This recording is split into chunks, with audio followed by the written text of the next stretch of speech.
the artificial pond next to me, but also having lag mian, or basically beef noodles.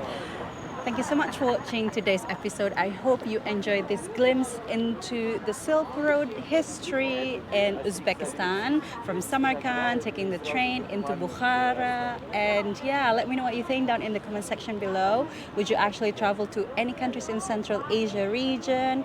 I think Uzbekistan would be probably the easiest country to travel to in terms of tourist infrastructure, because it's also like quite flat and you have a lot of train selections. Let me know what you think again down in the comment section below. Make sure to check out my Instagram account or Patreon if you wish to support a creator like me and my work. See you again next time on the next video. Bye!